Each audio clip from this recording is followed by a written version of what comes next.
Torture పెట్టాడంటే మా అక్కని మా అక్క ఎంత షార్ప్ అని తెలుసు.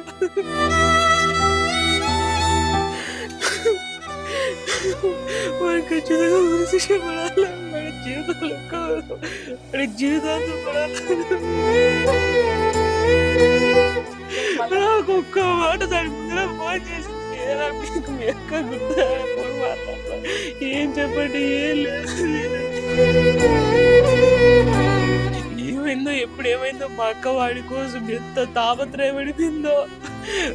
మీ బావ అన్ని రాజీ చేయాలి, మీ బావ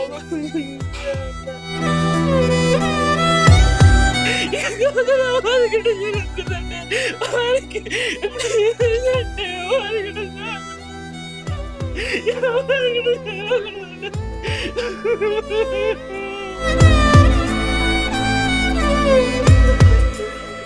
వాడు ఏ ఆడపిల్ల జోలికి పోకూడదు.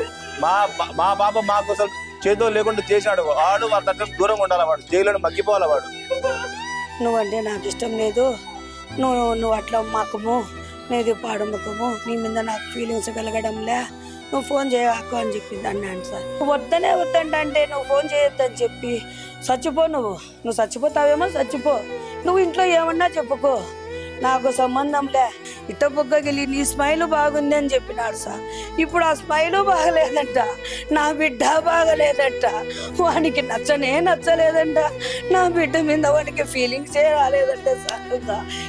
ఈ వద్దని డాడీ అంటే ఆడ బాధపడతాడు అని చెప్పి చేసుకునే వరకు తెచ్చి హ్యాంగింగ్ చేసుకుంది సార్. నా బిడ్డ మాకు జరిగిన అన్యాయం ఎవరికి జరగదు, ఏ ఆడపాపకు జరగకూడదు. ఆ అబ్బాయి అట్లాంటి చీడపురుగు ఈ సమాజంలో ఉండకూడదు, ఇంకొక పాపకి ఇట్లాంటిది జరగకూడదు నాయన, అది మేము కోరుకుంటాండేది.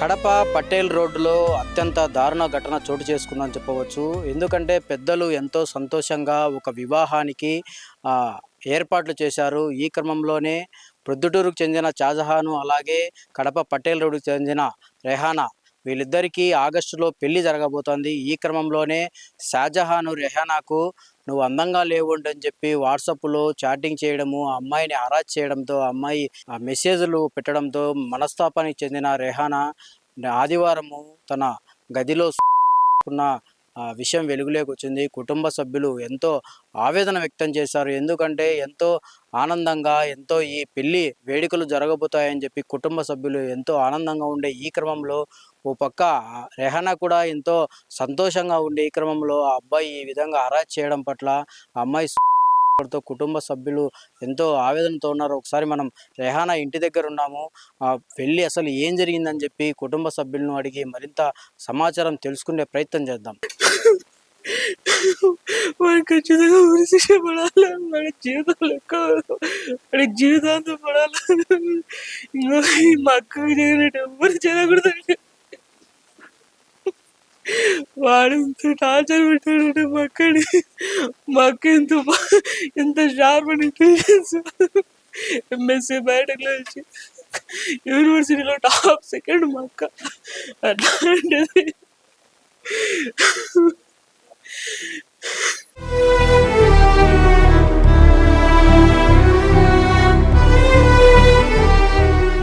మా అక్క అంటాండ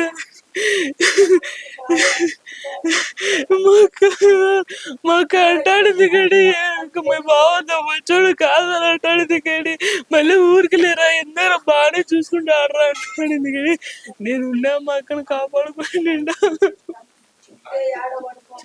నాకు ఒక్క మాట దాని ముందర ఫోన్ చేసింది, మీకు మీ అక్క గుర్తు ఫోన్ మాట్లాడతా, ఏం చెప్పండి, ఏం లేదండి.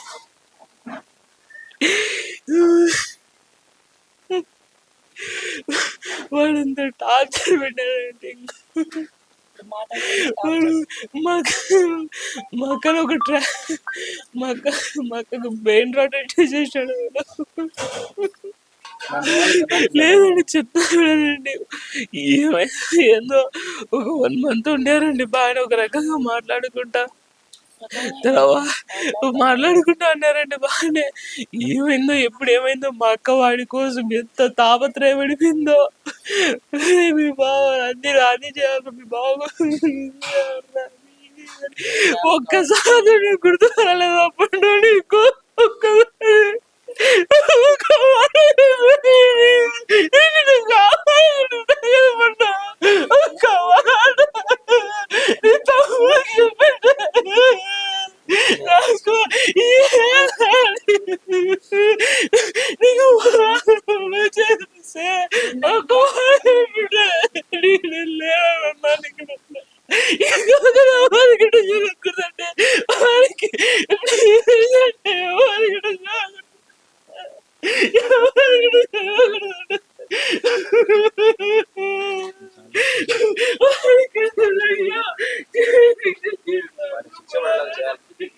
నేను వాళ్ళ చిన్న కొడుకు మాడుతున్నాను.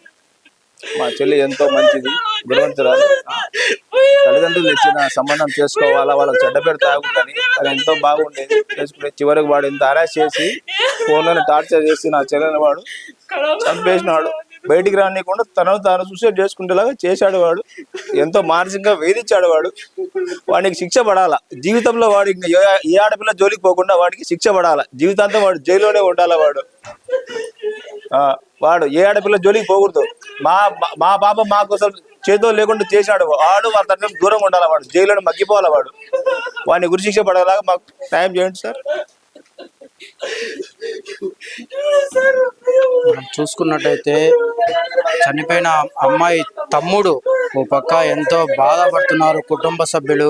మా అక్క ఇంత బాగుంటే ఓ పక్క మా అక్కను వాడు బాగలేదని చెప్పి ఎంత వేధించకపోతే నాకు ఈ శిక్ష పడుతుంది, ఖచ్చితంగా వాడిని శిక్షించాలని చెప్పి ఓ పక్క తమ్ముడు కోరుకుంటున్న పరిస్థితి. పోలీసులను కావచ్చు, మీడియాను కావచ్చు, మాకు న్యాయం చేయాలని చెప్పి ఓ పక్క కుటుంబ సభ్యులు తీవ్ర ఆవేదన వ్యక్తం చేస్తున్న పరిస్థితి. ఓ పక్క ఎంగేజ్మెంట్ అయినప్పటి నుంచి మా అక్కను ఎంతో వేధించేవాడు. నీ ముఖం బాగలేదు, నీకు మొటిమలు ఉన్నాయి, మచ్చలు ఉన్నాయని చెప్పి ఎంతో వేధిస్తే మా అక్క ఎంతో బాధపడింది. ఓ పక్క తల్లికి చెప్పుకొని ఎన్నో అంటే అమ్మ ఈ విధంగా అంటున్నాడు, నేను ఇంకా బాగా రెడీ అవ్వాలి, మేకప్ అవ్వాలని చెప్పి కూడా ఓ పక్క ఎంతో మంది డాక్టర్లను కూడా కన్సల్ట్ అయ్యి నేను బాగా కనపడాలని చెప్పి ఆ అబ్బాయిని ఎంతో ఇష్టపడింది. తన జీవితం పైన ఎన్నో ఆశలు పెట్టుకునింది. ఈ క్రమంలో అతను మా అక్కని ఎంతో వేధించి ఓ పక్క అంటే తన మాటలకు స్పందించే కొద్దీ తన శాడిజం ఎక్కువయ్యి మా అక్కను ఆత్మహత్య చేసుకునే వరకు ఆ దుర్మార్గుడు తీసుకొచ్చాడని చెప్పి ఓ పక్క కుటుంబ సభ్యులు తీవ్ర ఆవేదన వ్యక్తం చేస్తున్నారు. ఓ పక్క ఆమె తల్లి ఉన్నారు, మృతురాలు తల్లి ఉన్నారు. ఆమెను అడిగి కూడా కొంత సమాచారం తెలుసుకునే ప్రయత్నం చేద్దాం మనం. ఎందుకంటే ఇప్పటికే కుటుంబం ఎంతో బాధలో ఉంది జరిగిన ఘటన పట్ల. ఒకసారి ఆమెను అడిగి మరింత సమాచారం తెలుసుకున్నాం. అమ్మ, మీకు ఓ పక్క మీ కూతురు ఏం చెప్పేది అంటే ఈ విధంగా ఆత్మహత్య చేసుకోవడానికి గల కారణాలు ఏమన్నా చెప్పిందా? కారణాలు ఏం చెప్పలేదు సార్. హ్యాపీగా నెల రోజుల వరకు అతను బాగా మాట్లాడుతున్నాడు. మాట్లాడినట్టు నటించినాడు. బాగా అంటే ప్రేమ నటించినాడు. బాగా మాట్లాడింటే అది వేరు. ఇది బాగా మాట్లాడినట్టు నటించినాడు. మా అమ్మాయి బాగా మాట్లాడుతాను. రోజు 1 గంట వరకు 3 వరకు కూడా చేస్తాడు. ఏందమ్మా ఏం మాట్లాడాలా ఇంతవరకు కూడా చేస్తాడు. నిద్రపోడు. మాట్లాడమంటా అంటాడు. మాట్లాడమంటా అంటాడు. అంటే ఒకరినొకరిని అర్థం చేసుకోమంటున్నాడు. బాగా మాట్లాడుతాడు. ఒకరికొకరు బాగా చేసుకుంటా బాగా మాట్లాడుకున్నారు సార్. రంజాన్ పండుగ వరకు మేము వాళ్ళకు 4 లక్షలు కట్నం ఇచ్చేసి వచ్చి పండగకు రాండి మా ఇంటికి పిలిచినాము. బట్టలు పెట్టి వానికి 5,000 లెక్క ఇచ్చి బట్టలు తెచ్చుకోమని చెప్పి వచ్చినాం సార్. పండగకు వచ్చినాడు. హ్యాపీగా మా ఇంట్లో తిన్నాడు. సరదాగా మాట్లాడినాడు. బాగా ఇది చేసినాడు. పోయేస్తా అని చెప్పి పోయినాడు. పోయిన 1 వారము అక్కడ ఉన్నాడు సార్ బెంగళూరులో. 1 వారం తర్వాత వరకు మాట్లాడినారు. 1 వారం తర్వాత మళ్ళీ కడపకు వచ్చినాడు సార్. కడపకు వస్తాడు అని చెప్పినాడు సార్. వచ్చినాక నుంచే ఫోన్ చేయలేదు సార్. నేను కడపకు వచ్చినాక రోజు మాట్లాడేవాడు. కడప ప్రొద్దుటూరుకు వచ్చినాక ఫోన్ చేయలేదు అని మా అమ్మాయి ఫోన్ చేసింది సార్. ఫోన్ చేస్తే నువ్వు నాకు ఫోన్ చేయగాకు, నువ్వంటే నాకు ఇష్టం లేదు, నువ్వు అట్లా మకము, నీది పాడు ముఖము, నీ మీద నాకు ఫీలింగ్స్ కలగడంలే, నువ్వు ఫోన్ చేయగాకు అని చెప్పింది అన్నాను సార్. ఏందో ఊరికనే అంటున్నాడేమోలే అనుకునేదంట సార్. ఎప్పుడన్నట్టు ఫ్రాంక్ తమాసుకుంటాను. నేను ఏం తమాసుకు మాట్లాడుతున్నావా అని అంట. నేను తమాసా కాదు నిజంగానే అంటాడా. ఇంతమంది కూడా నీతో అన్నా కదా, నువ్వు తిక్కమకం దానివి, నువ్వు సీరియస్గా తీసుకోలే. నేను ఇప్పుడు సీరియస్గానే చెప్తాను. నిజం చెప్పు అని మా కూతురు ఛాన్సే బాధపడి అవన్నీ అడిగిందంట సార్. నిజమే చెప్తాను, నువ్వు ఫోన్ చేయి, కట్ట చేయి, ఫోన్ పెట్టేసేయి, చేయగాకు. నువ్వంటే నాకు ఇష్టం లేదు, నీ మీద ఏ ఫీలింగ్స్ రావడంలే, నాకు 2-3 గర్ల్ ఫ్రెండ్స్ ఉన్నారు అని చెప్పినాడు. వానికి ఇంతకుముందు కూడా ఎంగేజ్మెంట్ అయిందంట సార్ పులిందల్లో. వాళ్ళ అమ్మోళ్ళు మాకు చెప్పలే. సరేలేని మా ఊరికి ఏమన్నా అన్నాడేమో అని 2 శనివారం శుక్రవారం వచ్చినాడు. శనివారము, ఆదివారము, సోమవారం నైటు ప్రొద్దుటూరు నుంచి కాక కడప నుంచి వచ్చి బెంగళూరు బస్సు ఎక్కడానికి వచ్చినాడంట సార్. ఏమన్నా ఊరికి అన్నాడేమన్నా కలిసి మాట్లాడితే కొంచెం ఏమన్నా అర్థం చేసుకుంటాడేమని ఐటీ కాడికి నేను వస్తాను, మన ఇద్దరం మాట్లాడుకుందాం అన్నాడంట సార్. అడిగిందంట సార్. నేను వద్దంటే నువ్వు వస్తానంటావే పాడమ్మకం నాన్న అని అన్నాడంట సార్. అంత మాట అనేతలికి నన్ను పాడమకమంటావి అని అన్నాడు సార్. నిజమే, నీ ఏం మకం నీది, తట్టలు గడగని కూడా పనికిరావు నువ్వు. నా కూతురు ఎంఎస్సి బయోటెక్నాలజీ చదివిన పిల్ల తట్టలు గడగను కూడా పనికి రాదన్నాడంటే సార్ వాడు ముండ నా కొడుకు. నీకేం పని వచ్చే, నువ్వు పాడమకం ఉండవు, నువ్వు వద్దు నాకు, నా దగ్గరికి రాకని పోయినాడు సార్ వాడు. సోమవారం పోయినాడు కదా వాడు. సోమవారం రాత్రి అంతా ఇది అయిపోయింది, మంగళవారం బుధవారము మళ్ళీ ఈ పాప ఇది చేసింది సార్. అయినా వాడు ఫోన్ ఎత్తలేదంట. నీకు ఎట్లుండాలో చెప్పు, నేను అట్లే నడుచుకుంటా అని ఈ పాప నచ్చ చెప్పుకొని అడిగింది. నువ్వు వద్దంటే నువ్వు ఫోన్ చేయొద్దని చెప్పి చచ్చిపో, నువ్వు చచ్చిపోతావేమో చచ్చిపో, నువ్వు ఇంట్లో ఏమన్నా చెప్పుకో, నాకు సంబంధంలే, నువ్వు ఇంట్లోనో వాడంటే నాకు ఇష్టం లేదని నువ్వే చెప్పుకో, నేను చెప్పను మీ వాళ్ళకు, మా వాళ్ళు కూడా నీకు ఫోన్ చేయరని వాళ్ళు కూడా ఆ పొద్దుట నుంచి ఎవ్వరు ఫోన్ చేయలేదు సార్. అయ్యాలకు బాగా చేస్తా అయ్యమ్మ అది ఇది అంటానింది సార్. వాళ్ళు ఎవ్వరు ఫోన్ చేయకుండా అందరు సైలెంట్గా 4 లక్షలు కట్నం తీసుకొని అందరు సైలెంట్గా అయిపోయి నా బిడ్డను ప్రెజర్ పెట్టి నువ్వు సజ్జిపో నువ్వు పాడు మక్కం అట్ట మక్కం అని చెప్పి హింసించి నన్ను హరాస్మెంట్ చేసినాడు సార్. వాడికి శిక్ష పడాలా, వాడు జాబ్కు అర్హుడు కాదు సార్. వాడికి గర్వం ఎక్కువ ఉంది సార్. వాడికి శాలరీ ఎక్కువ అని చెప్పి గర్వం ఎక్కువ ఉంది సార్. వాడిని పొగరు, ఈ అమ్మాయి కాకుంటే ఇంకొక అమ్మాయి నాకు ఈ శాలరీ ఉంది కదా, ఇంకొక అమ్మాయి నాకు ఇష్టపడి వస్తుంది అని అనుకొని వాడు హెచ్చరిపడతాడు సార్. వాడు సాఫ్ట్వేర్ ఇంజనీరింగ్ సార్. వాడు శాంసంగ్ కంపెనీలో సాఫ్ట్వేర్ కంపెనీలో ఉద్యోగం సార్. మంచి శాలరీ, మంచి ఉద్యోగం, ఇరుగు పొరుగు పంచోళ్ళు అని చెప్పినాడు సార్. మాకు బ్రోకర్లు కూడా అట్లే చెప్పినాడు సార్. మేమేం ప్రేమ, మాకు వాళ్ళు బంధువులు కాదు, మేము వాళ్ళకి బంధువులం కాదు సార్.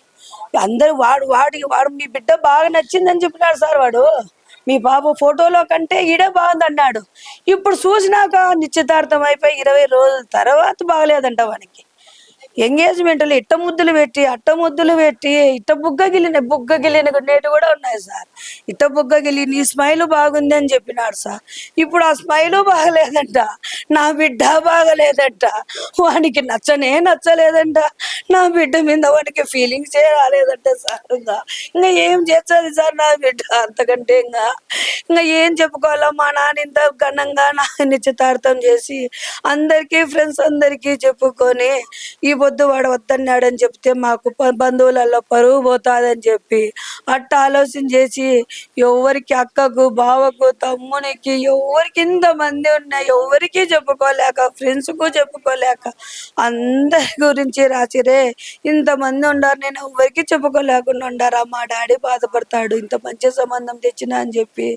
ఈ పొద్దు వద్దన్నాడు డాడీ అంటే ఆడ బాధపడతాడు అని చెప్పి వరకు తెచ్చి హ్యాంగింగ్ చేసుకుంది సార్. నా బిడ్డ హ్యాంగింగ్ చేసుకుంది. మా పాప నాదెళ్ళ రెహనాను షాజహాన్ అనే అబ్బాయికి పెద్దలు కుదిర్చిన వివాహమే చేస్తే వాడు బాగా క్లోజ్గా మూవ్ అయ్యి ఫోన్లో మాట్లాడి పాపకు బతుకు మీద సంసారం మీద ఆశలు కల్పించి ఫ్యూచర్ని బాగా కలలుగనేలాగా చేసి అన్ని 20 రోజులు బాగా మాట్లాడి తర్వాత నువ్వంటే నాకు ఇష్టం లేదు, నాకు గర్ల్ ఫ్రెండ్స్ ఉన్నారు, నాకు అన్ని అలవాట్లు ఉన్నాయి, నువ్వే వద్దని చెప్పు, మీ ఇంట్లో నా తప్పు ఉండకూడదు, నువ్వే చెప్పి ఎట్లన్నా చచ్చిపో, నువ్వే చెప్పి ఈ పెళ్ళిని ఆపియాలా అని మా పాప నారాజు చేసి మా పాప ఎంతో ఆనందంగా మంచి సంబంధం వచ్చింది, నా సంసారం బాగుండాలా అని అన్ని కలలు మేడలు కట్టుకునే పాప తల్లిదండ్రులు మంచి సంబంధం తెచ్చినారు అని బాగా హ్యాపీగా ఉన్నాడు మా డాడీ అని వాళ్ళని చూసింది 20 రోజులు. మా డాడీకి ఎట్లా చెప్పుకోవాలా, నా నిశ్చితార్థం ఆగిపోతే నన్నేమనుకుంటారో, మా డాడీ పరువు పోతుంది, మా డాడీని బాధ పెట్టలేక ఆ పాప ఇంట్లో చెప్పుకోలేక ఇట్లా వీనితో వేగలేక మా పాప చచ్చిపోయింది. అయినా ఇప్పుడు ఎవరిది చేశారు, మాకు జరిగిన అన్యాయం ఎవరికి జరగదు, ఏ ఆడపాపకు జరగకూడదు. ఆ అబ్బాయి అట్లాంటి చీడపురుగు ఈ సమాజంలో ఉండకూడదు, ఇంకొక పాపకి ఇట్లాంటిది జరగకూడదు నాయన, అది మేము కోరుకుంటాండేది. వాడు ఏదన్నా శిక్ష పడితే మాకేం రాదు, మా పాప మాకేం రాదు, కానీ నా బిడ్డకు జరిగినట్టు ఇంకొక ఆడపాపకు జరగకూడదని దయచేసి అందరికీ ఈ సమాజంలో ఉన్న ప్రతి ఒక్కరికి ఆడపిల్లల్ని టరాజ్ చేయకూడదని నేను మనస్ఫూర్తిగా కోరుకుంటున్నాను. ఆడు 2 వీక్స్కి ఒకసారి బెంగళూరు నుంచి ఈడ వాళ్ళ సొంత ఊరికే వస్తూ ఉంటాడంట. వచ్చిన తర్వాత వీడియో కాల్లో ఆ పాప మామూలుగా అంతకుముందు నార్మల్ కాల్స్లో మాట్లాడేవాడు, మీ ముందు ఇప్పుడు నుంచి వీడియో కాల్ మాట్లాడేవాడంట. వీడియో కాల్ మాట్లాడుతూ ఉండింటే ఇప్పుడు చాలా రోజులు మాట్లాడుతూనే ఉన్నారు. కానీ మరి ఒక రోజు వీడికి ప్రొద్దుటూరుకి వచ్చిన తర్వాత వీడియో కాల్ మాట్లాడుతూ నింటే ఈ పాప వచ్చి ఐ లవ్ యూ అని ఆ అబ్బాయికి చెప్పి నింటే నువ్వు నాకు ఇష్టం లేదు అని ముఖాన్ని చెప్పినాడంట. ఆ పాప ఏం ప్రాంక్ చేస్తున్నావా అంటే అబ్బాయి అన్నీ చెప్పేది జస్ట్ ప్రాంక్ జస్ట్ కిడింగ్ అనేవాడంట. అది కూడా ఇట్లనే అన్నాడేమోలే అని అనుకుని నిన్నింది. లేదు నేను సీరియస్గా చెప్తున్నా, నీ ముఖం నాకు చూడబుద్ధి కావడంలా, నీతో మాట్లాడబుద్ధి కావడం లేదు, నీతో మాట్లాడాలంటే నాకు ఎక్సైట్మెంట్ రావడం లేదు, నాకు నువ్వు బోర్ అయిపోయినావు అన్నట్లు మాట్లాడినాడు. వాడు టైం పాస్ చేసినాడు ఈమెతో. అది పాపకు అర్థం కాలే. అమ్మా నాయన తర్వాత అంతా భర్తే అని అనుకునింది. లైఫ్ లాంగ్ వానితోనే బతకాలా అని అనుకుని నిండింది. అన్ని ఆశలు అన్ని మాటలు చెప్పినాడు వాడు. మాతో కూడా ఇట్లా అని చెప్పి నిన్నాడు. అయిన తర్వాత ఆ పాప వారం నుంచి 10 రోజుల నుంచి మాట్లాడడం లేదంట. ఒక వారం రోజు వాళ్ళ అమ్మ వాళ్ళ అక్క వాళ్ళ చెల్లెలు, వీడే పెద్దోడు, వాళ్ళ చెల్లెలు ఫోన్ చేసి, వదినా నువ్వు ఇది నేర్చుకో వదినా, మా అన్నకి ఇది ఇష్టము, మా అన్నకి ఇట్లా వేసుకుంటే ఇష్టము, అట్లా వేసుకుంటే ఇష్టము, మా అన్నకి ఈ కూర అంటే ఇష్టము, అట్లా నేర్చుకో అని చెప్పేవాళ్ళు. మేము వాళ్ళ ఇంటికి వెళ్ళి నిన్నాము. నేను నా తమ్ముడు ఒకసారి పోయేసాము, ఏదో పని ఉండి ప్రొద్దుటూరు పోయి నింటే చూసొద్దాము, ఒకసారి పలకరించొద్దాము అని పోయి నిన్నాము. పోయిన తర్వాత వాళ్ళ కొడుకు గురించి కొంచెం నెగిటివ్గా చెప్పినాడు. అంటే నా కొడుకు నా మాట విన్నాడు, వాడికి నచ్చిందే చేస్తూ ఉంటాడు, వాడు కొంచెం అదొక టైపు మనిషి అని నింటే మేమంతగా అనుకోలేదు. ఎందుకంటే మామూలుగా నాన్నోళ్ళ కొడుకుల మీద కొంచెం నార్మల్గానే అట్లా ఉంటారు కదా, అంటే డాటర్స్ మీద ఉన్నంత ఉండదు కదా అట్లా అనుకున్నాం తప్ప, వాళ్ళ నాన్నకు వాళ్ళ అమ్మకు తెలుసు. సూసైడ్ నోట్లో కూడా రాసింది. వాళ్ళ నమ్మకు వాళ్ళ నాయనకు తెలుసంట వీడికి పెళ్ళంటే ఇట్లా ఇష్టం లేదు, వాళ్ళ కొలీగ్స్ అందరూ పెళ్లి చేసుకొని వాళ్ళ పిల్లలందరూ టార్చర్ చేస్తున్నారు, నువ్వు కూడా రేపు నన్ను పెళ్లి చేసుకొని టార్చర్ చేస్తావు అని అనుకుంటున్నాను. వాడు చేయందే పెట్టండి మీ సంసారానికి రాందే వాడు ఎట్ట చెప్తాడు, టార్చర్ చేసావని అనుకుంటున్నాను, నువ్వు అట్లాంటి దానివే కదా అని అన్నాడు. నేనెందుకు అట్లాంటి దాన్ని, నేను బాగా చూసుకుంటా, రోజు మాట్లాడతాను. ఈ పాప అడిగేదంట, అబ్బాయి అడగకపోయినా తిన్నావా, ఏం తిన్నావు, ఏం చేస్తున్నావు, ఆఫీస్కి వెళ్ళినావా అంటే చెప్పేవాడట. అంతా బాగానే ఉంది. వాళ్ళకి 10 రోజుల తర్వాత ఆ అమ్మాయి నాకు మొన్న సాటర్డే రోజు మేము ఊరికి వచ్చి నిన్నాము, మదనపల్లి దగ్గర మా దంగల్, అక్కడికి పని ఉండి వచ్చి నిన్నాము. నేను బెంగళూరు నుంచి వస్తున్నానని మా అమ్మకు ఫోన్ చేసి నింటే మా చెల్లెలకి రోజు ఫోన్ చేసేవాళ్ళు. నాకు చిన్న పాప ఉంది, ఆ పాపతో వీడియో కాల్ మాట్లాడి పిలిచి నన్ను పండు అని పిలిచమను అని రోజు ఫోన్ చేసి, ఆ పాప ఇప్పుడే చిన్న పాప పండు అని పిలిచమని రోజు ఫోన్ చేసి, ఈరోజు ఎందుకు ఫోన్ చేయలేదు అని చేసి నిన్నాము. చేసింటే ఇట్లా వస్తున్నాను అన్న అని నింటే బెంగళూరుకి ఏ పొద్దు మేము సంవత్సరం అయితే ఉంది బెంగళూరులో షిఫ్ట్ అయ్యి, ఏ పొద్దు రాలా. నేను ఎన్నిసార్లు పిలిచినా కూడా ఆడికొచ్చి ఏం చేస్తావులే, ఏముంటావులే అని అనేది. అది అట్లాంటిది ఆ పాపే ఫోన్ చేసి నేను బెంగళూరుకి వస్తాను అని నింది. ఏం బా పండు ఎప్పుడు రాంది, నేను వస్తానంటే రా పండు పోదాము, ఆ పాప పేరు ముద్దుగా పండు అని అంటాము. రా పండు నువ్వు అడగాల, నువ్వు వస్తే మేమేం కాదంటాం. ఎంగేజ్మెంట్ అప్పుడు కూడా అట వచ్చింది, లెహంగా తీసుకుని నింది, నాకు పని ఉందిలే మళ్ళీ అన్ని అరేంజ్మెంట్స్ అన్నీ చేసుకోవాలని నేను అని వెళ్ళిపోయి నింది. సరేలేరా, ఆ పాప లెహంగా కూడా మేమే ఆడన్ని స్టిచ్ చేయించుకొని ఆ పాప నగలు అన్నీ తీసుకొని ఎంగేజ్మెంట్ 2 రోజుల ముందు మేము వచ్చిన్నాము. కొంచెం పొగరుగా మాట్లాడేది మాకు అర్థమైంది. పోనీలో మన పాపతో బాగుంటే సాల్లే అని అనుకున్నాము. కానీ ఇంత పని చేస్తాడని అస్సలు అనుకో. ఆ పాపని మాటలతోనే హింసించాలని హింసించినాడు బాగా మాటలతోనే. ఆ పాప తీసుకోలేకపోయింది. వాడికి ఏంటంటే వాడికి ఉరి శిక్ష వేయకూడదు, వాడు జైల్లో ఉండిపోవాలి, వాడు అసలు బయటికి రాకోకుండా ఉండాల, అసలు బయటికే రాకూడదు. మా పిల్లకి రేపు వాడు బయటకు వచ్చినాడు అనుకో, ఈ సంవత్సరం కాకపోయినా ఇంకో 2 సంవత్సరాలు 5 సంవత్సరాలు అయినా కూడా మర్చిపోతారు కదా, కొంతమంది మర్చిపోతారు, ఈ న్యూస్ పోతుంది, ఉండేది పోతుంది. కొంతమంది అమాయక ఆడపిల్లలు వాళ్ళ అమ్మ నాయన బిడ్డనైనా తెచ్చుకుంటారు కదా, ఏదో బీదింటి బిడ్డ కానీ ఎవరైనా ఇట్లా మాలాంటి అమాయకులు ఉంటారు కదా, వాళ్ళు 2 నెలలు వాడు బయటకు వచ్చినాడు అనుకో, 2 నెలల తర్వాత అయినా కూడా ఇంకొక ఇట్లా మంచి సంబంధం అని వేరే వాళ్ళు చేసుకున్నాడు, అప్పుడు అప్పుడు వేరే పాపని అట్టే చేస్తే వాడు బయటికి రాకూడదు. వాడు బయటికి రాకూడదు. బయటికి వస్తే వాడు ఇట్లా ఇవన్నీ పోతాయి. 2 రోజులు 3 రోజులు వారం రోజులే మళ్ళీ వెళ్ళిపోతాయి. ఈ కొంతమంది చూడరు ఇట్లా విషయాలన్నీ. వాడికి ముందు కూడా ఏదో పులివెందుల్లో ఏదో సంబంధం ఇట్లా నిశ్చితార్థం వరకు వచ్చి ఆ పాప ఇట్లా తెలుసుకొని కొంచెం ఆ పాప గిట్టి పాప కాబట్టి నాకు వద్దులే నాయన అని చెప్పింది. ఈ పాప మెత్తగా పాప కాబట్టి మా నాయన మా పరువు ఇంట్లో ఆలోచించి ఇంత పిచ్చి పని చేసుకునింది వాని గురించి. వాడు బయటికి రాకూడదు. వాడికి చచ్చిపోయేంత వరకు జైల్లోనే మగ్గిపోవాల. చావు అంటే ఏందో వాడు ఇక్కడే చూడాల. ప్రతిరోజు నేను ఎందుకు ఇట్లాంటి పని చేసిన, ఎందుకు ఆడపిల్లల విషయాలలో నేను ఇట్లా చేసిన. వాళ్ళకి 2 చెల్లెళ్ళు ఉన్నారు. వానికి కనీసము ఆడపిల్లలతో ఎట్లా మాట్లాడాలి, ఏం మాట్లాడాలని కూడా తెలియదా? నీ ముఖం చూడాలంటే నాకు విరక్తిగా ఉంది. అట్లాంటోడు ఎంగేజ్మెంట్ అప్పుడు ఇట్లా బుగ్గలు గిల్లి ఇట్లా చేసి అట్లా చేసి వాడేదో పెళ్ళికి ఫోటోలు తీసుకునేటట్టు తీసుకున్నాడు. ప్రేమతో తీసుకున్నాడు అనుకున్నాం, కానీ ఇట్లా చేస్తాడని అసలు వానికి ఉరిశిక్ష పడకూడదు సార్. వాడు జైల్లో ఉన్నంత వరకు మగ్గిపోవాల. వాడికి జైల్లోనే నరకము తెలియాల. వాడు బయటికి రాకూడదని కోరుకుంటున్నాం సార్. తల్లిదండ్రులు ఒకటే కోరుకుంటున్నారు, ఇంత దారుణంగా అమ్మాయి సూసైడ్ చేయడానికి కారణమైనటువంటి షాజహాన్కు ఒకటే శిక్ష పడాలి. అంటే మా బిడ్డ ఎలా చనిపోయింది తిరిగి రాదు, ఇంకొక ఆడబిడ్డ అన్యాయం కాకూడదంటే అతనికి కఠినంగా శిక్ష పడాలని చెప్పి తల్లిదండ్రులు ఎంతో ఆవేదన వ్యక్తం చేస్తున్నారని చెప్పవచ్చు. ఎందుకంటే తన బిడ్డను ఎంతో ఆవేదనకు గురి చేశాడు. నువ్వు అందంగా లేవు, నువ్వు ఇలా ఉండాలి అలా ఉండాలంటే మా బిడ్డ తన కోసము ఎన్నో ప్రయత్నాలు చేసింది. అయినప్పటికీ మా బిడ్డతో ఇన్ని ఆటలాడి ఈరోజు నువ్వు నచ్చలేదని చెప్పి మా బిడ్డ చనిపోయే వరకు తీసుకొచ్చాడు. ఆ దుర్మార్గుడు ఖచ్చితంగా కఠినంగా శిక్ష పడాలి. మరణశిక్ష కాదు, జీవితకాలం జైల్లోనే ఉండాలి ఆ నిందితుడు అని చెప్పి ఒక కుటుంబ సభ్యులు తీవ్ర ఆవేదన వ్యక్తం చేస్తున్న పరిస్థితి.